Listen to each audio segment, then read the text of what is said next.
Good morning.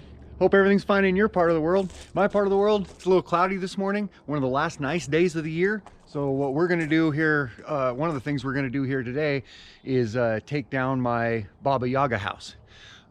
You'll get to see that as the day goes on, and I don't really want it out in the winter. It doesn't need to be out in the winter. I also have a table that I turned into a beetle, and it's also has to go in for the winter because it's got a little maintenance and work I got to do to it, and it doesn't need to sit outside for the winter.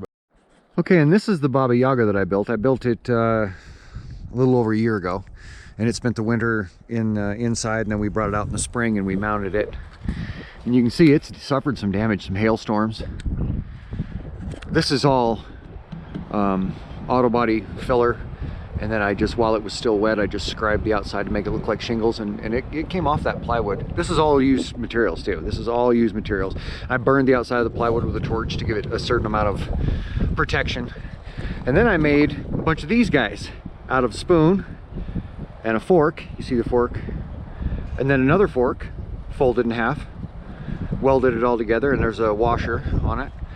And they're meant to go up here on the dormers. See? Because a Baba Yaga has eyes. There's a lot of different versions of a Baba Yaga, and you just have to look it up and decide which version you find most palatable. But anyway, they're supposed to have a lot of eyes. This is about the only version like this you'll ever see ever that has them as little lookouts. Mostly they have them on a steeple like this, because they're Russian in origin, so you find these steeples on a lot of buildings. And this, by the way, is an oat milk container. This has been spray painted on the inside, and that is a steeple that broke off of a piece of decorative furniture years ago, and I just kept it, and it just slips down in there. In fact, you can just lift it right out of there. The weight of it, because it's solid, holds it inside of this just plastic, and it's held up well even in the UV. It kind of surprised me. But that red and that black that's on there matches the red and the black that are on these guys. It matches the red and the black that are on these legs. And these are built out of trampoline poles that I welded together, and then I welded nuts or not nuts, but bolts to the ends of them. This is busy. And then sculpted it from there. Covered it all with fiberglass, and then covered it all with auto body filler. And then I did all the finer sculpting on it as well, with a tool I had built, a couple of tools I had built. And then I spray painted it all with a couple different colors of spray paint to give it that faded effect. And then a bunch of coats of clear coat, also in a can. I did all this with materials that a person can find at home, just to show that it could be done. And then down here, the pipe extends beyond here and into this that I built. And this is a big cross. And it's 2 layers deep. These are 2 layers deep. So it's about 6 inches deep there. And then there's holes drilled in the ends. And it's set over these pegs. They're made out of rebar with holes drilled in them. And then I put keys on them and washers. So no matter what the wind's doing, this can't really rock. And this was a really windy year. It's windy today, in fact. And this held up. The whole thing held up. It was built strong. It's all welded together and thoughtfully built, and then covered with fiberglass. So it's really strong. And then these are just old inner tubes that I cut up and spray painted the same tone of black and also clear coated once they were glued on. They're all individual. And this whole upper thing is just a cage that I built out of steel, all once again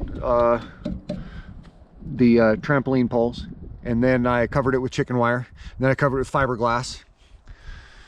And then I got some used pieces of plywood and put together the upper house. And the upper house is interesting because it's actually 4 birdhouses. There's one here, and that's also the window for that one. And then there's one over here, same thing. And then this dormer doesn't go anywhere. This dormer does. There's an upper one. And inside of there, I don't know if the footage shows it, but I actually have twigs from the property on both the upper and lower floors that I screwed into place in there as perches. There's multiple perches in the top and in the bottom. And the bottom's meant to be a feeder, and the top is meant to be a nest if they so wished.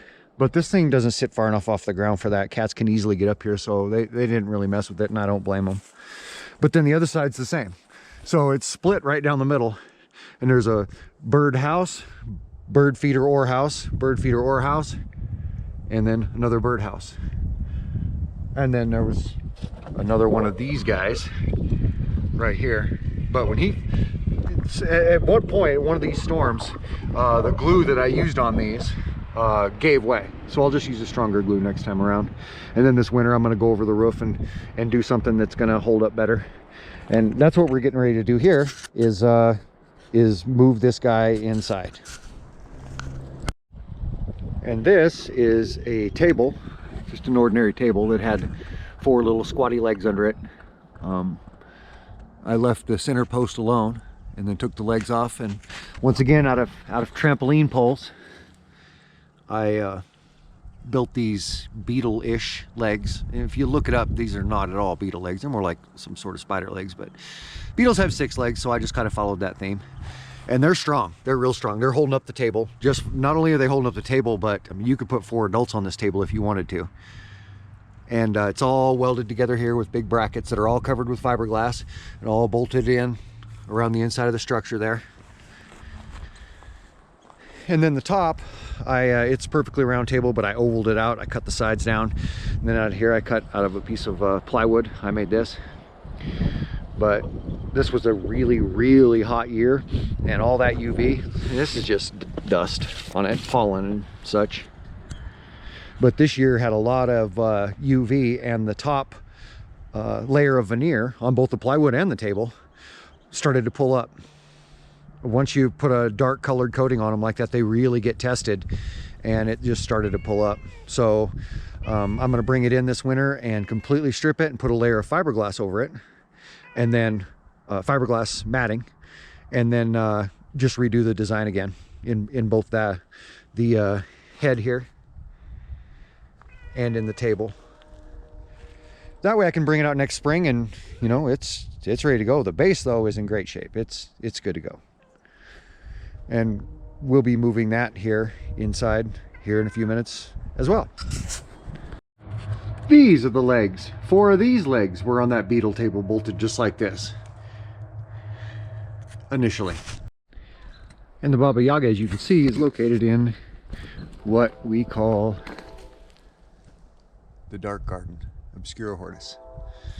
And this is a chain tree that I built out of trampoline poles that I overly bent and wrapped chain around. That way it's got a good structure in the middle, and I don't have to worry about each weld as much. And then I welded it all up, and then I grabbed some metal out of the actual ground here on the property. This used to have a lot of garbage on it that we cleaned up, and fashioned these leaves. Hang from it, squeak nicely when they do. There's some back here.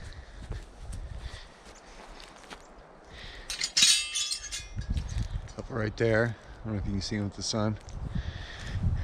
And then I got that's just old pallet wood. And then an outdoor gardener's marker is what I did the design in. And then I welded the whole thing to 3 old cop car rims off of my old cop car. That way the whole thing can sit up, you know, anywhere on the property. And I just covered it up with this stump and these additional bits of root here. It all kind of go together, especially when you piece them together. And then inside we planted all sorts of, they're gone now, so you just have to you would have to imagine, but see, there's the remains of one. Some of these darker leaved plants. It was kind of a themed garden. These guys are still doing well, considering how cold it's been. And so the whole garden was full of that. And that's her dark garden, and that's where the beetle sits. And that's Busy Izzy on the beetle.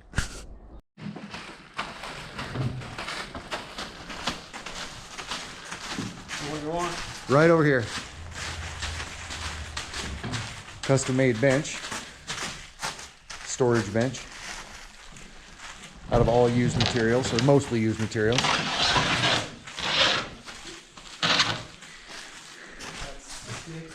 That'll work for that probably. Okay, I got those off of there. There we go. And now we're gonna take the second half of this guy. Let's see if we can't. Maybe we'll go get a couple shovels or something like that. I definitely don't want to do it with the leg itself. Now I have an array of pry bars here. Let's see, we'll just pull it up off of there. Yep.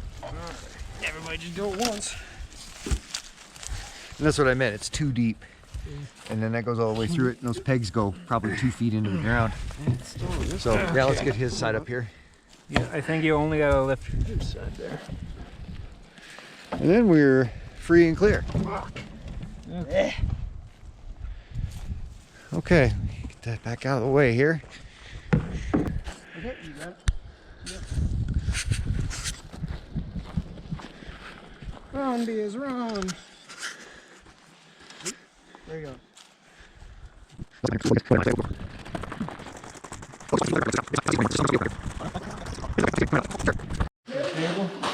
Yep, and now what we're gonna do is we're gonna set it.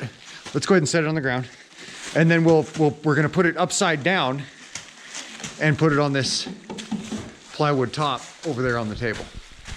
Oh, okay. Like that, and that's where we'll store it for the winter.